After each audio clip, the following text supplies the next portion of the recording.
Senator Santorum, I know you want to jump in on Iran. I'll give you that opportunity here just a second. So let me merge two things if I could, just 1 second.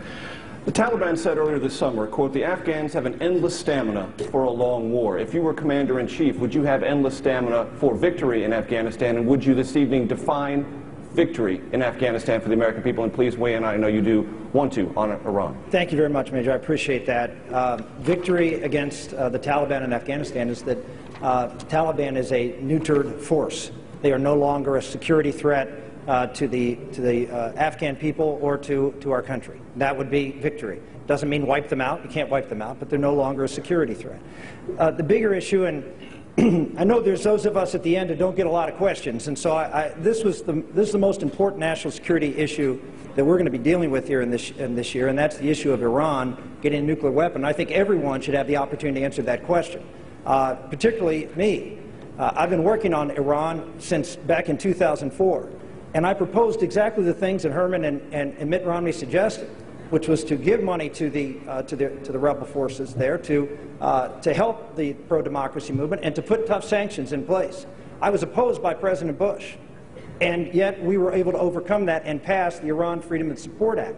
I was able to get that done, and then President Bush didn't provide money for the pro-democracy movement, and President Obama cut that money. Well, we have a situation that's different. I disagree with Newt. More sanctions and providing, more support for the pro-democracy movement isn't going to be enough in time. Read the IAEA report. Senator, I'm sorry, that's time. I'm sorry. We're going to try to adhere to time and be fair to everyone in the application of that rule. I understand. Just let me finish my final comment. My final comment is we should be working with Israel right now to do what they did in Syria, what they did in Iraq, which is take out that nuclear capability before the next explosion we hear in Iran is a nuclear one, and then the world changes. That is time. Thank you. Senator Santorum, if a Pakistani nuclear weapon goes missing, what do you do? Well, let me just stop back and say I disagree with a lot of what was said up here. Pakistan must be a friend of the United States for the reason that Michelle outlined. Pakistan is a nuclear power, and there are people in that country that if they gain control of that country will create a situation equal to the situation that is now percolating in Iran. So we can't be indecisive about whether Pakistan is our friend. They must be our friend, and we must engage them as friends, get over the difficulties we have, as we did with Saudi Arabia with respect to the events of 9/11.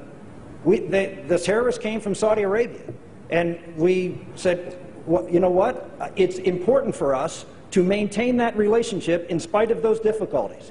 And it's important for us with a nuclear power, with a very vast number of people in Pakistan who are radicalizing, that we keep a solid and stable relationship and work through our difficulties. It is that important, and we must maintain that relationship. But the Pakistanis back a terrorist network, the Haqqani network, that laid siege to the NATO headquarters and the U.S. Embassy in Kabul for 20 hours a few weeks ago. The Pakistanis How do you make friends out of Pakistan? A lot of the Pakistanis and most of the government would say they don't back the Haqqani network, and the Haqqani network causes as much trouble in Pakistan as it has caused us in Afghanistan. We need to work with the elements of Pakistan, and there are elements in the government of Pakistan and the military. We need to continue those joint exercises. We need to continue the aid relationship. And of course, we all know the aid relationship when it comes to military aid is all spent in the United States. So it's not giving money away. It's sending military hardware, which creates jobs in this country, to those countries, creating nexus in relationships and dependency on our weapon systems that's important for those future relationships. Senator, we'll have to leave. Senator Santorum, this is really a question about how you build a leadership model. How, sir, would you decide when it was necessary for you as Commander-in-Chief to overrule the advice you get from either your civilian advisors or your military advisors? Well, I'll come into to the Office of Presidency with a very clear agenda. And we'll get people together that will share my point of view. When I was in the United States Senate, I didn't hire people who didn't share how I approach the problems. That's what the people of this country are electing. They're electing someone who's going to be very crystal clear. And as you heard from my first two answers, I don't mince words. I say exactly what I believe. And then I follow through and do what I say. I did that when I was in public life before.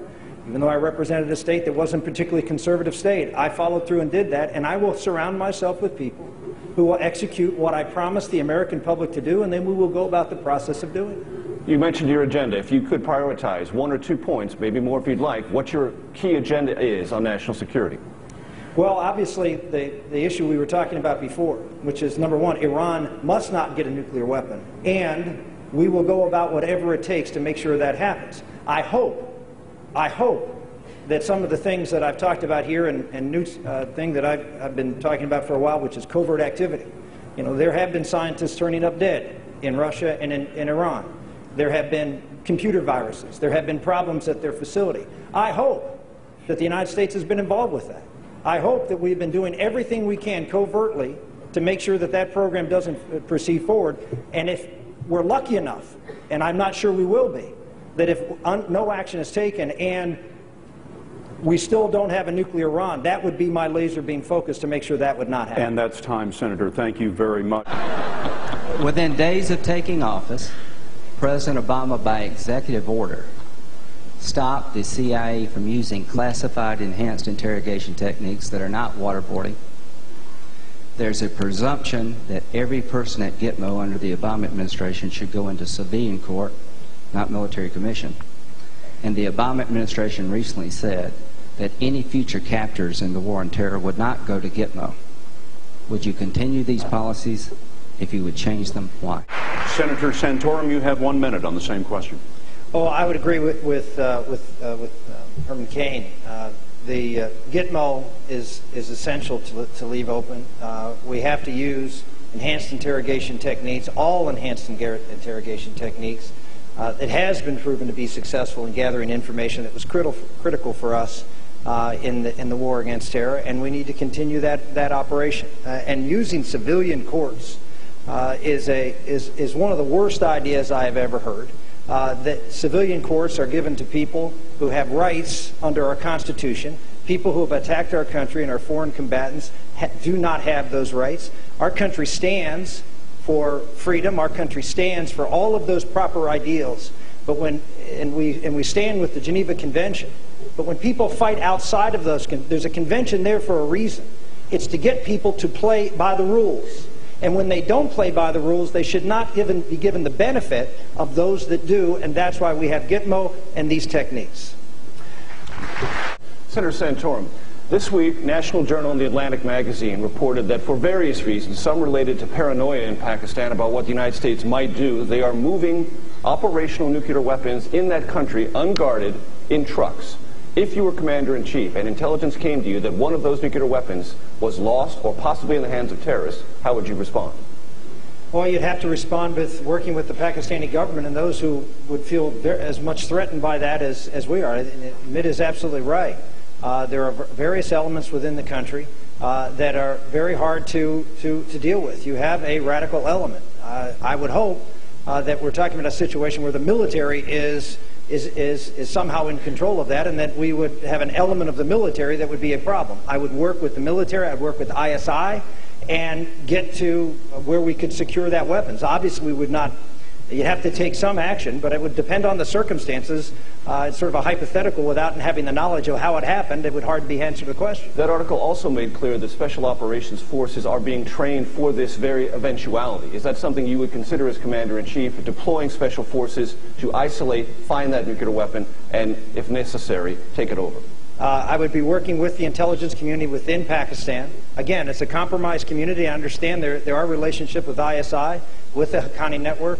Again, depending on the circumstances that we're dealing with here, you would hope you would be able to work with the intelligence community and work, if necessary, in a support nature, whether it's with human intelligence or other types of surveillance, and potentially with the special forces on the ground. But again, this is clear. This is not one, you don't cowboy this one. You don't fly into Afghanistan, with Pakistan, and try to interdict a nuclear weapon. You've got to work with the people in power, in the government, to make sure that Speaker Gingrich, 30 seconds.